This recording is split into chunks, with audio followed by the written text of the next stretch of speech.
So there is also a genocide going down in West Papua. And this genocide has been happening since 1969.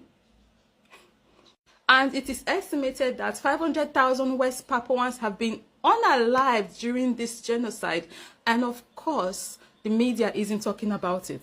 And this genocide is being funded by the Australian government. Why, you might be wondering? Not that there is ever going to be a right reason for a genocide to happen anywhere, but shocker, is about money and resources. Human life is supposed to be up here, above everything, right? But the way money and geopolitics always trumps human rights and human life, it's crazy. Reading from this article, West Papua is home to one of the world's largest gold mines and third largest copper mine, known as the Grasberg mine. Grasberg is majority owned by the American mining firm Freeport-McMoRan. It has reserves worth an estimated $100 billion, and the company is Indonesia's biggest taxpayer. Freeport-McMoRan was given rights to Grasberg when the Indonesian government signed the right to extract mineral wealth from the site in 1967.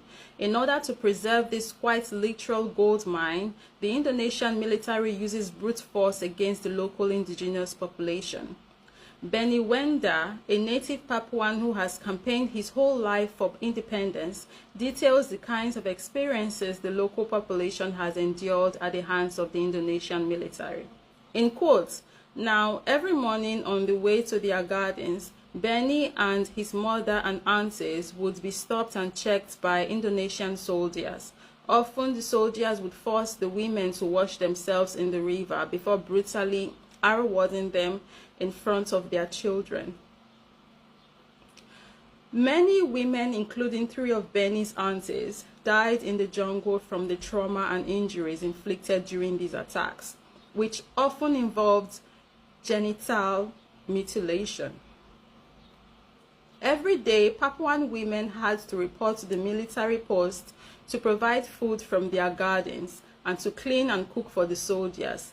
Violence, racism, and enforced subservience became part of daily routine. Australia, excuse me, a country with cozy albeit confusing relationship with Indonesia, plays its part in destroying any decent discussion on this horrifying issue. In November of last year, the Indonesian government asked Australia to put pressure on the Pacific nations who have begun to show support for West Papua's campaign for independence, effectively stopping these tiny islands from interfering, in quotes, in Indonesia's affairs. Australia has been quite complicit in this issue to date, even providing the Indonesian military with the equipment necessary to wreak havoc on the local population. Papua has the highest mortality rate in Indonesia. It is nearly 3 times the national average. It also has the highest infant, child, and maternal mortality rate in Indonesia, as well as the worst health indicators and the lowest literacy rates. Imagine how greatly the West Papuans could improve their standard of living if they were allowed to control their own resources without the Indonesian military forcibly destroying their lives. Meanwhile, the American mining company continues to make hundreds of billions of dollars at the expense of innocent lives. The fucked up world we live in. You know, learning about Papua, it hits home for me. It's like learning about what's happening in another African country.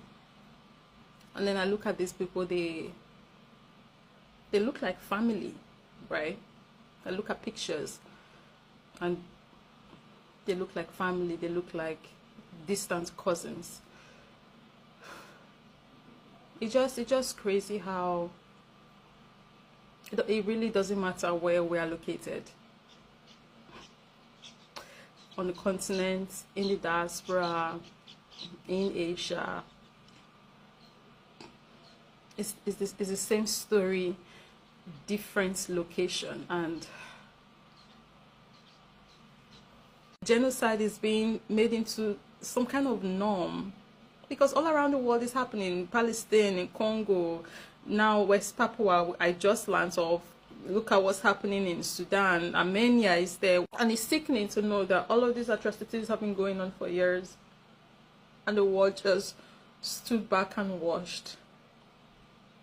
And the world let it happen.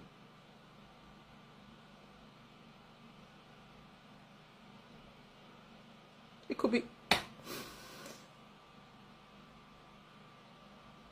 And this photo right here just speaks volumes, because the rest of the world clearly does not see West Papuans as humans. They've been labelled by the Indonesian government as monkeys, and clearly the rest of the world agrees, because they do nothing about the genocide that's been going on for years. They have been slaughtered and treated horribly on their own land for years, and nothing gets done. And this is a genuine question. When is senseless death and aggression worth condemnation? When the people who are dying are white?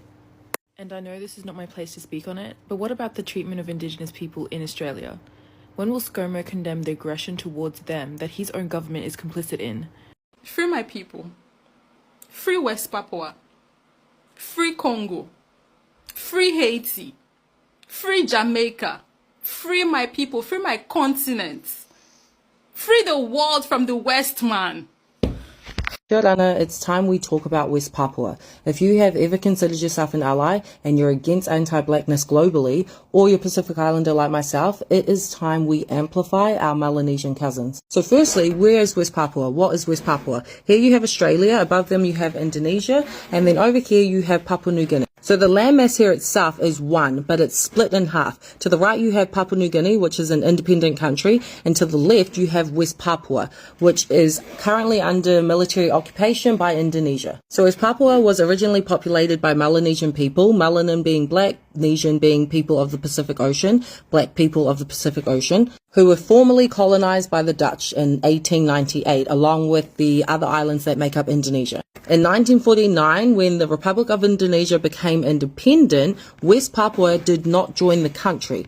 The Dutch government recognized that West Papua were geographically, ethnically, and culturally very different to Indonesia. And so the Dutch began preparing West Papua for its own independence. By 1961, the people of West Papua declared independence and raised their new flag, the Morning Star flag, which can be seen up the top here. However, within months of declaring their independence, the Indonesian military invaded West Papua and conflict broke out between the Dutch, Indonesia, and the indigenous population. Unable to secure enough support for the invasion of West Papua, the Indonesian government turned to the Soviet Union. And then, of course, right on schedule, you guessed it, the United States decided to intervene. Why did the United States intervene? Well, resources, of course. West Papua is home to one of the world's largest gold mines. Mine in West Papua is majority owned by an American mining firm, which is estimated to be worth around $100 billion. With the help of the US, an agreement was formed between Indonesia and the Netherlands, resulting in West Papua being handed over to the United Nations. A year later, the United Nations transferred control of West Papua to Indonesia. Since the Suharto dictatorship of Indonesia's annexed West Papua in 1969, it's estimated around 500,000 West Papuans have been killed fighting to achieve independence. Silent genocide in West Papua has gained little to no international media, so it's up to us to amplify them. Please keep paying attention to West Papua, learn about what's happening there, and start talking about them. If there is a genocide occurring in neighboring countries, it is our moral responsibility to help. Papua New Guinea, West Papua, Indonesia, Australia, we're all connected. Australia doesn't just fund Papua New Guinea. They also fund the Indonesian military equipments that are killing West Papuans. So how is it not our responsibility to speak up about this genocide when there has been over 500,000 deaths in West Papua? If we decided to cross border to Indonesia, they would probably look at us and think that we are West Papuans because we share such similar features. The rest of the world boycott South Africa in international games during the apartheid. They understood the negative consequences of apartheid and they took action. What are we just going to sit there and allow West Papuans to continue dying because we don't live in the country? Maybe you can, but I'm certainly not.